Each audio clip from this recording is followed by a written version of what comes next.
Bonjour à tous, on prend la direction de l'hippodrome de Clairefontaine ce lundi à l'occasion du prix Robertet. On va évoluer sur 1800 mètres, ils seront 16 à s'y rendre au départ, une course pas si simple à décrypter, mais on va faire le job et on va commencer par nos bases avec l'As Episodia qui vient de bien se défendre à ce niveau et sur ce parcours. Elle a déjà gagné quinté sur cette piste, c'était lors de l'été 2020, même si elle reste chargée soit ces derniers mois, il s'est déjà placé à ce niveau sur sa lancée, il aura lui aussi sa chance. Le numéro 4, Ridwan, qui n'a encore jamais déçu, qui vient de se comporter pour sa rentrée. Il passe un test à ce niveau, mais il semble en avoir à la pointure. Je sais qu'il est estimé au sein de son entourage.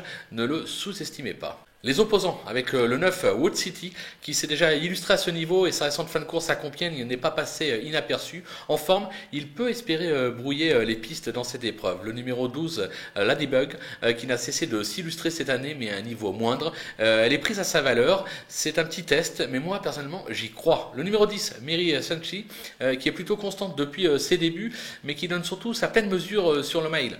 Là j'ai l'impression que ça sera peut-être une affaire d'impression mais pour moi l'impression est bonne et je m'en méfie, donc on le garde. Les outsiders, ils sont nombreux, à commencer par le 7, Jerry, qui vient de remporter une deuxième épreuve sur la distance, c'était sur l'hippodrome de Compiègne. Ça se complique avec 5 livres de plus, mais son entourage dit que le cheval est toujours extra de forme sur sa lancée, on ne peut pas l'écarter pour une place. Le numéro 2, On Got a Look, est sur sa meilleure distance, mais ne possède plus trop de marge au poids, raison pour laquelle je l'ai descendu un petit peu dans ma sélection. Le numéro 11, l'Ange de Minuit, qui est plutôt régulier, mais qui a surtout brillé sur les distances entre 1002 et 1400 mètres.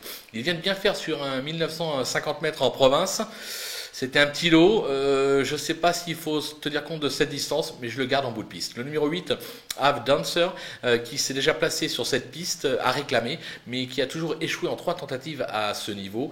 Il aime courir dans le lourd, donc vous allez me dire, on l'écarte. Toutefois, la course est ouverte derrière nos 2-3 favoris, donc raison pour laquelle je ne l'élimine pas tôt l'écarter. Les délaissés, le 6, Falcon Run, qui a gagné quinté sur la distance à Compiègne en mars dernier, qui a été pénalisé de 4 kg depuis, il n'a plus confirmé.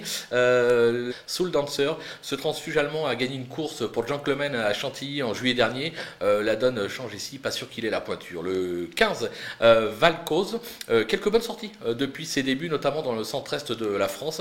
Il passe un test à ce niveau, mais je doute de sa valeur cette année pour autant d'échecs, dont 3 à ce niveau, même en bas de tableau, difficile de lui voir la moindre chance. Voilà, on a fait le tour de cette course qui s'annonce des plus ouvertes, pas simple à décrypter. On va se quitter avec ma sélection et mes conseils de jeu. À vous de jouer.